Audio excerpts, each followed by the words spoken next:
Colgate Dental Cream to clean your breath while you clean your teeth and help stop tooth decay. And Luster Cream Shampoo for soft, glamorous, caressable hair bring you Our Miss Brooks, starring Eve Arden. It's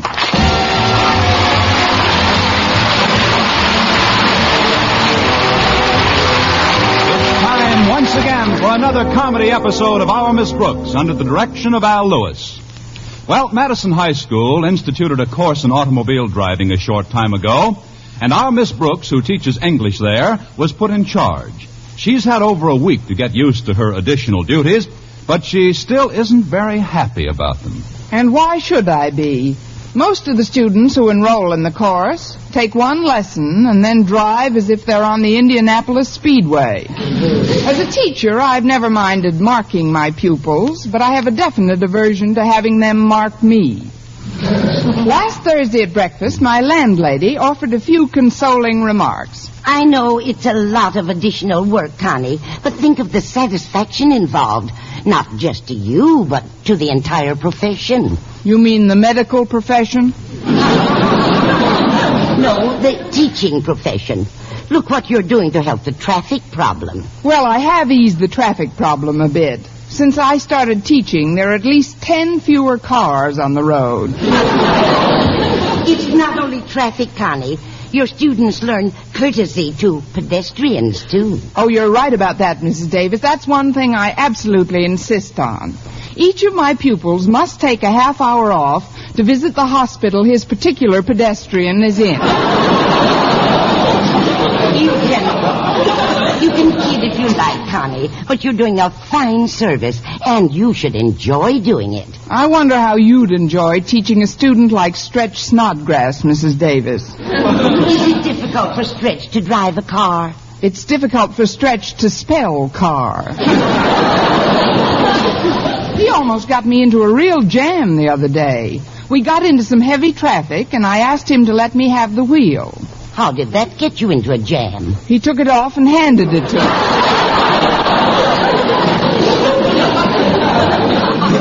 Oh, well, I'll get used to it, I suppose. Of course you will. Now, you finish eating, Connie. I've got some chores to do out in the kitchen. Want any more of anything? No, thanks. There are still some slices of French toast left over. I hate to see them wasted. That's Walter Denton. They won't be wasted. Come on in, Walter. The latch is off. Miss Brooks, we who are about to die salute you. Salute acknowledged. What do you want with your French toast, sugar or jam? Oh, didn't you hear me, Miss Brooks? I am the bearer of extremely tragic tidings. I'm sure they can wait until you've had a little breakfast. Now sit down. All right. But I had one breakfast at home, and then I just stopped by Harriet Conklin's house, and she insisted I have another breakfast with her. Oh, I see. So I'll just eat a couple of these plain. Here you are, Walter. Now, don't try to talk while you're eating. I don't want to hear a word out of you until you're all finished. So be it. It's like this, Miss Brooks. As you know, Miss Brooks, I am the manager of the Madison High School Orchestra. And as you also know, this is the weekend of the big music festival at Oakhurst, wherein high school bands from all over the state compete for a silver cup. Go on. Now, I'm well aware of the fact that you have your own problems, Miss Brooks, but you've always been interested in mine in the past, and it is my fond hope that you continue to be interested in them, especially this one. Are you interested, Miss Brooks? I'm so interested it frightens me. But please get to the point a little more rapidly, Walter. Okay. The point is, our beloved principal, old Marblehead Conklin, Mr. Conklin, he insists on going on this trip and playing his tuba with the band. Mr. Conklin wants to play with the band? Yes, ma'am. I've stood for many things from that man, but his tuba is just too much for me to swallow. Especially after 3 breakfasts. But, Walter, I didn't think faculty members were eligible to play in the band. Well, they're not, but he thinks he can get by on a technicality. You see, Jason Brill, the principal of Clay City High, got special permission last year to do a violin solo with their band. And Mr. Conklin feels that anything Mr. Brill can do with his violin, he can do with his tuba. I I'd like to hear him try Flight of the Bumblebee. It's no laughing matter, Miss Brooks. He's sneaked into band practice so often lately that they're practically ruined. Unless they get to practice by themselves in Oakhurst, our chances for winning are sub-nil. That's about as poor as chances can get. Is the band going up to Oakhurst after school today? Yes, ma'am. And you've got to see that they go without Mr. Conklin and his 39 pounds of stale plumbing. But why me, Walter? Because someone very near and dear to your heart has the interest of the band very near and dear to his heart. You mean? None other. Since when is Mr. Boynton so interested in music? Well, since he bet Mr. DeWitt, my history teacher, that Madison would win the band contest. But Mr. Boynton doesn't bet. He's opposed to gambling. He won't take a chance on anything. More's the pity. Oh, he didn't bet money. Just a new hat. Mr. Boynton doesn't wear hats, Walter? The hat isn't for him, it's for you. He wants you to have it for Christmas. Of course, I just happen to be eavesdropping at the proper time. This is all a big surprise. Yes, it is, wasn't it? I'd like to see the band win the contest, too, Walter. Hat or no hat. Mr. Boynton or no Mr. Boynton. Let's not go overboard. But what I'm trying to say, Walter, is this. How can we keep Mr. Conklin from playing in Oakhurst with the band? There's only one way, Miss Brooks. By sabotaging his tuba. That's a very hard instrument to replace. After all, tubas don't grow on trees. It's a good thing they don't. If Isaac Newton had been hit by a tuba instead of an apple, we wouldn't have any gravity today.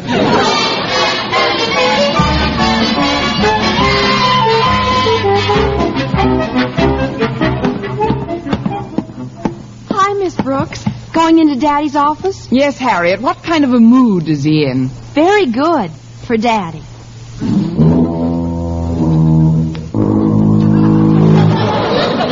He's practicing on his tuba. I just came out of his office.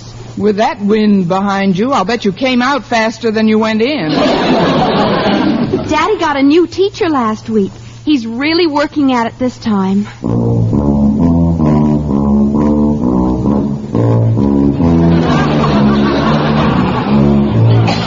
Who's he taking lessons from, Jack Benny? No, ma'am.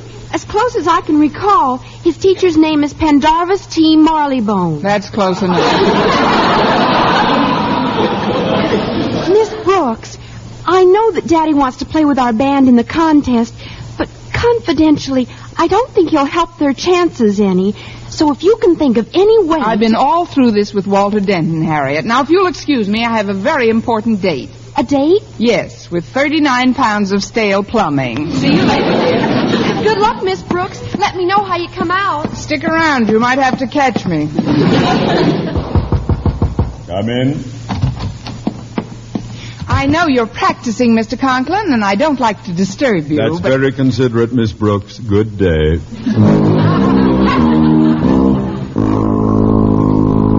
But I couldn't help stopping by to wish you luck with the band contest. Well, thank you, Miss Brooks. What selection have you chosen for your solo? I thought I'd try something a little out of the ordinary for my particular instrument. The Flight of the Bumblebee. Do you think that would be effective? Oh, yes, sir. That should really knock 'em deaf. Dead. Mr. Conklin, if I keep very quiet, would you mind letting me stand here and listen to you practice? There's time before my class begins. I didn't know you were so interested in music, Miss Brooks. Oh, yes, indeed. And the tuba's my favorite instrument. Really? Since when? Since I first heard you play one. I'll never forget that day, Mr. Conklin. It was about 6 weeks ago. I passed by the music room, and you were playing the beautiful Blue Danube. But how can you remember so clearly? The rest of the band was playing Kiss Me Again.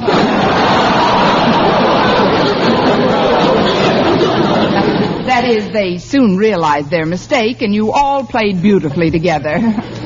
So much so, Mr. Conklin, that lately I've been thinking of taking up the tuba again. Again? Yes, sir.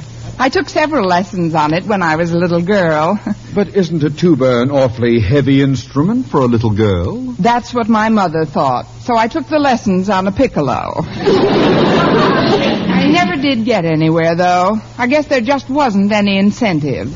But now that I have a virtuoso right in the same school, well, would you give me a few pointers, Mr. Conklin? Well, Miss Brooks, I have a friend who played the tuba with the Philharmonic. I could ask him, I suppose, but I figure why take lead when you can get platinum? Oh, you're so right. What would you like to know, my dear? Well, I'm afraid we'll have to start with the fundamentals. It's been months since I was a little girl.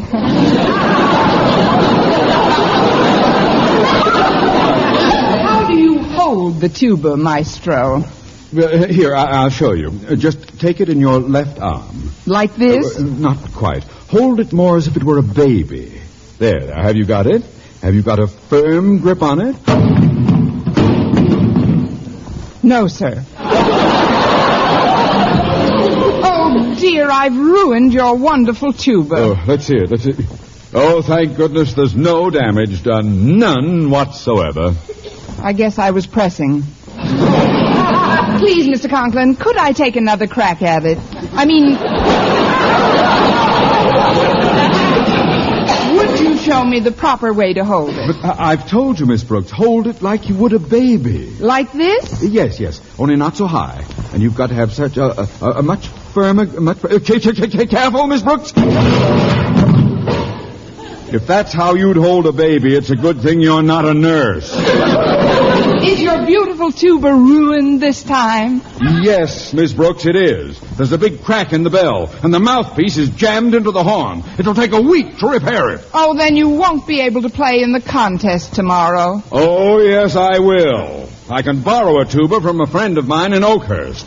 Fortunately, his instrument is out of your reach. 450 miles from here. I'm terribly sorry, Mr. Conklin. Darn these short arms.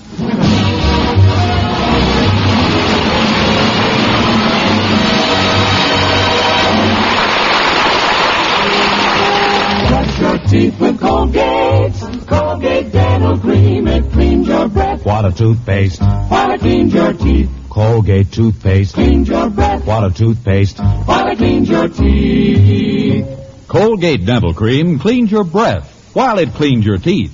And the Colgate way stops tooth decay best. More than 2 years' research showed the Colgate way of brushing teeth right after eating helped stop more decay for more people than ever before reported in dentifrice history. Yes, the Colgate way stopped tooth decay best. Better than any other home method of oral hygiene. No other dentifrice, ammoniated or not, has proof of such results. And you should know that Colgate's, while not mentioned by name, was the one and only toothpaste used in the research on tooth decay recently reported in Reader's Digest. So always follow the Colgate way to clean your breath while you clean your teeth. And stop tooth decay best. Brush your teeth with Colgate. Colgate Dental Cream. It cleans your breath. Water toothpaste. While it cleans your teeth. And the Colgate way stops tooth decay best.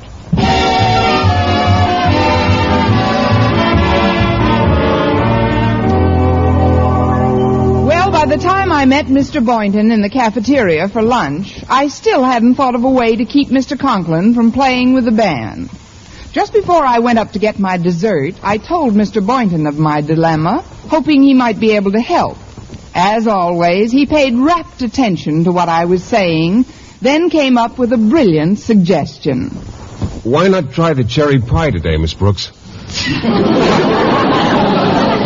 Either you haven't been listening, or I've been talking through my lima beans. What I'm trying to say, Mr. Boynton, is that so far Mr. Conklin is still going to perpetrate his tuba with the school band. Well, there must be something we can do to stop him. This means quite a bit to me personally. Really? In what way, Mr. Boynton? Well, I'm unalterably opposed to gambling, as you know, but in this instance I did make a small wager with Mr. DeWitt that our school would win the Oakhurst contest. A wager? You didn't. It's just the price of a new hat. Oh, what a cute idea.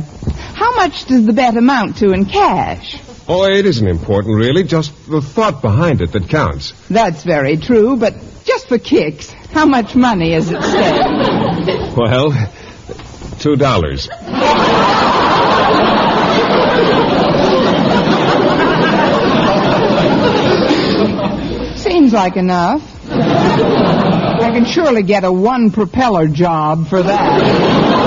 But to get back to Mr. Conklin, Walter told me in class that the band was going up in individual cars. And Mr. Conklin's going in one of them? No, Walter's seen to it that each car is completely filled with students and instruments. There's just no room for Mr. Conklin. Well, that's promising. His own car was pretty badly banged up last week, wasn't it? Yes, but it's in the school auto shop and should be ready today.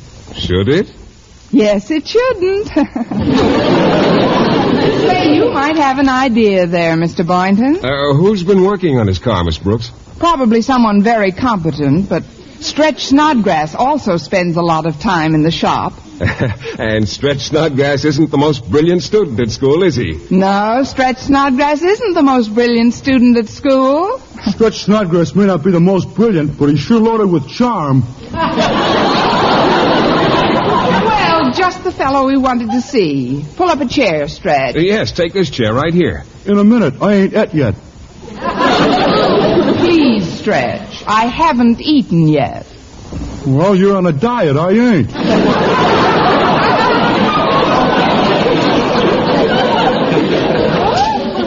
Gosh, I can't decide what to take today. I'm in a real mental quarry. Please, one marblehead in school is enough. What's the reason for your quandary, Stretch? I can't decide whether to take the chicken a la king, the lamb stew, or the meatloaf. Why don't you wait till tomorrow and take the corned beef hash? Then you'll get all three. Say, that's a swell idea. Wait till tomorrow and get all three. Boy, you sure got plenty brains up there in your chromium.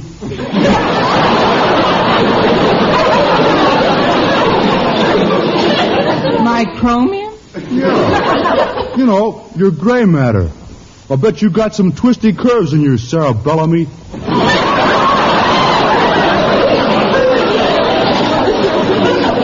I guess my Sarah's as curvy as the next one. But Stretch, what we wanted to ask you about was Mr. Conklin's car. Yes, is it all ready to roll? Sure. What do you want me to roll it? This boy is psychic. Now, we've got to be careful.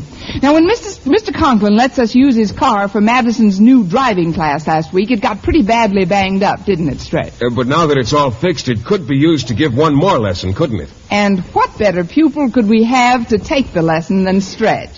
I'll meet you out front in 10 minutes. Not so fast, Miss Brooks. First, I gotta eat. Of course you do. And I want you to eat a nice leisurely meal, Stretch. But there's one thing I want to tell you before you bolt down a sandwich.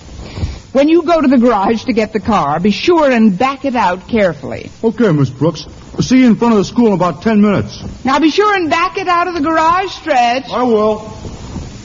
Well, Miss Brooks, if you're meeting Stretch in 10 minutes, you better get your dessert.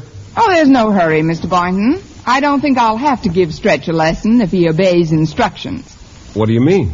You heard me tell him to back the car out of the garage, didn't you? Yes. Well, after the accident the other day, I backed it in.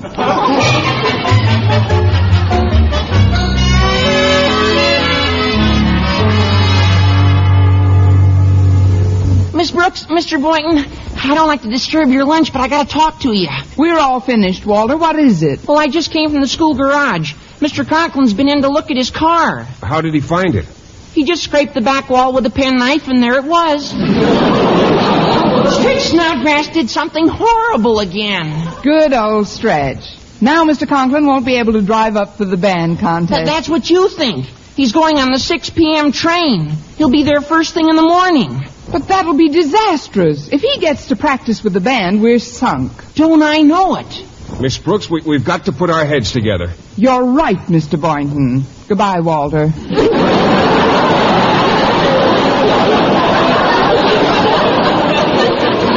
Please, Miss Brooks, you've got to concentrate on the immediate problem. Your long-range aims can wait. I mean, you just got to keep Mr. Conklin from making that train. Yes, but how? Well, I don't know. All I know is he says he never sleeps very well on trains. So he's going home right after school and take a nap. A nap. Wait a minute. I think I've got something. Come closer, Mr. Boynton. Yes, Miss Brooks? Still closer. Like this? Goodbye, Walder. Here's the idea. If he's going to take a nap, maybe we can set the clocks back in his house so that when he wakes up, he'll think it's much earlier and miss the train. But is that the only train to Oakhurst today? Definitely. Oh, what an idea. Miss Brooks, I'd give $100 for the right to x-ray the remarkable gray matter in your cranial cavity.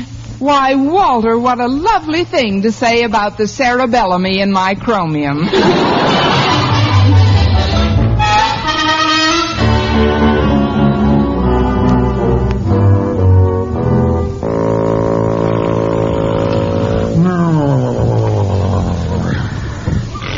He's asleep, Walter. Daddy's fast asleep on the couch.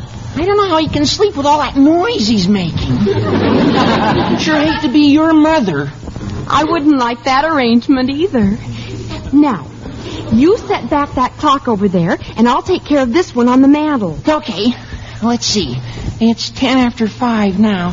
I'll just set it back an hour. I'll do the same with this one. Then we'll take care of the clocks upstairs and in the kitchen. Check. Oh, did you leave the front door open for Miss Brooks? She's coming over to help divert your daddy's attention until train time. It's open, Walter. Now, you take the library clock, and I'll go up to the bedrooms and see that everything is set up all right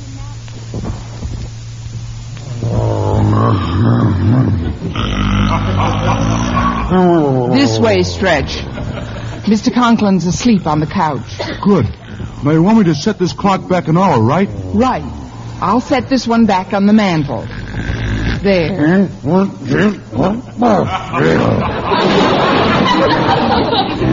Gosh, he sounds like an angry sea lion. I think he's waking up.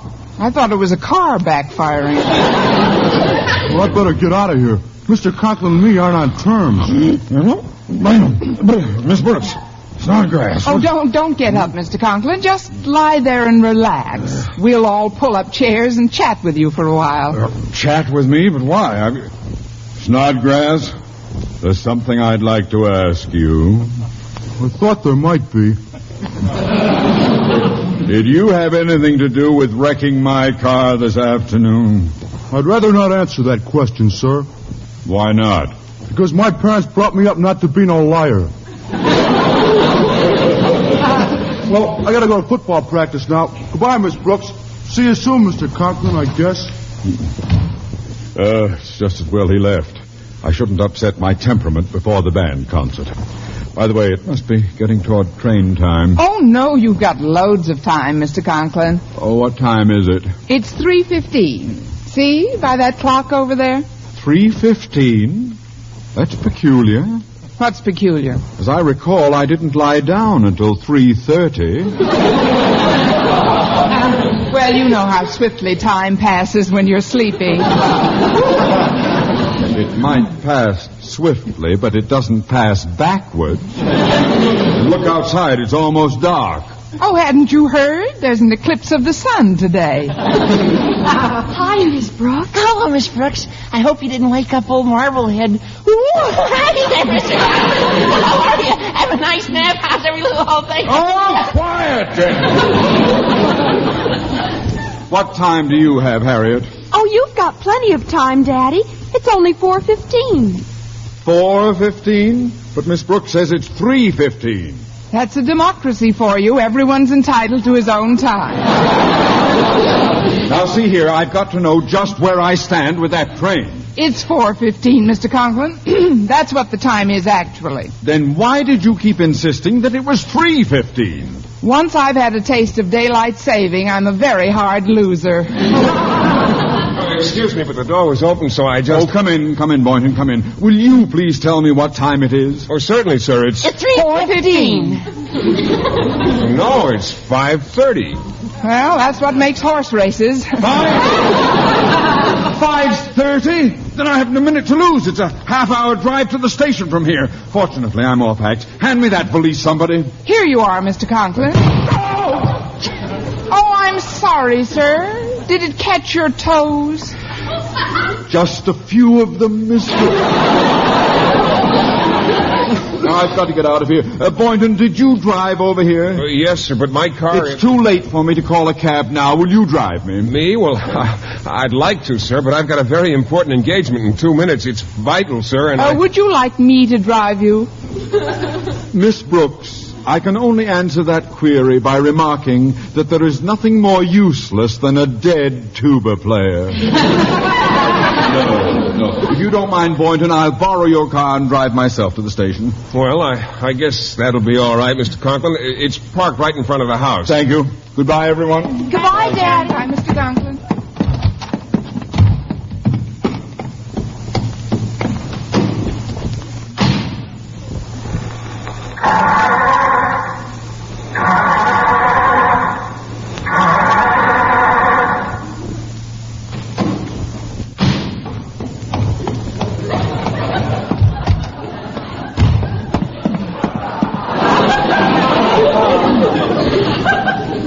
There's one more favor I'd like to ask of you, Boynton. Yes, Mr. Conklin? May I borrow the keys? Certainly. Here you are, sir. Thank you. Mr. Boynton, how could you do this to us and to yourself? Mr. Conklin will make that train to Oakhurst easily now. Oh, no, he won't, Miss Brooks. The reason I came over here this afternoon was to borrow a few dollars. What for? For gasoline. There's enough gas in my car to take it another 8 blocks. Mr. Boynton, I could kiss you. So could I. Back away, children. He's been spoken for.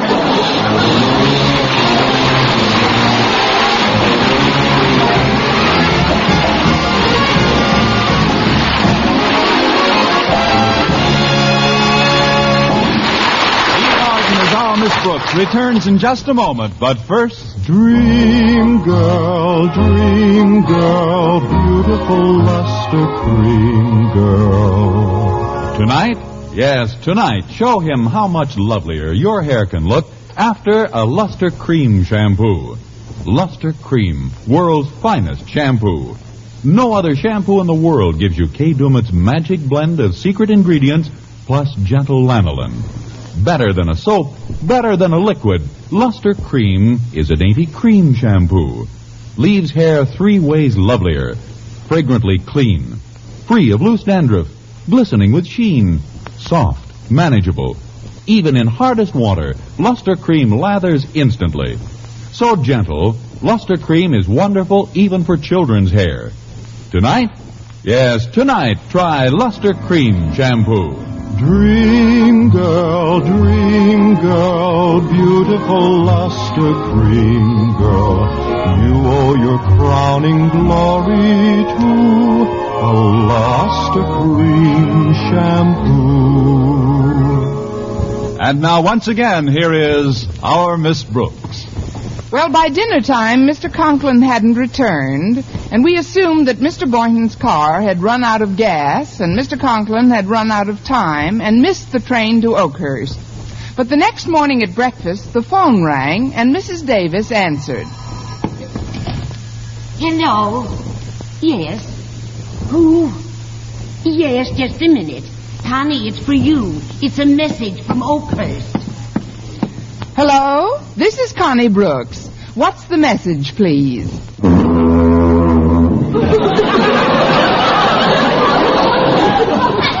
Yes, but what are you going to do for an encore? This is Vernon Smith reminding you to tune in next week to another Our Miss Brooks show brought to you by Luster Cream Shampoo for soft, glamorous, caressable hair and Colgate Dental Cream to clean your breath while you clean your teeth and help stop tooth decay. Our Miss Brooks, starring Eve Arden, is produced by Larry Burns, written by Al Lewis, with music by Wilbur Hatch.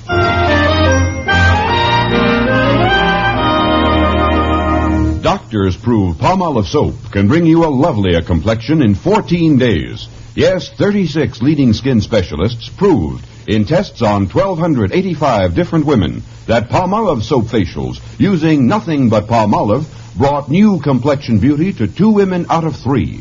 Just wash your face 3 times daily with Palmolive soap. Each time for 60 seconds, massaging Palmolive's beauty lather onto your skin.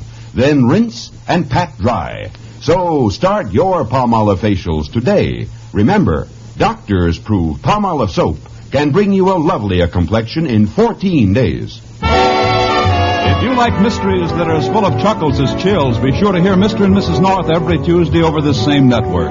Don't miss the exciting and laughable adventures of these amateur detectives. Hear Mr. and Mrs. North every Tuesday night. And be with us again next week at this same time for another comedy episode of Our Miss Brooks. Bob Lamont speaking. Stay tuned now for Jack Benny. This is CBS, the Columbia Broadcasting System.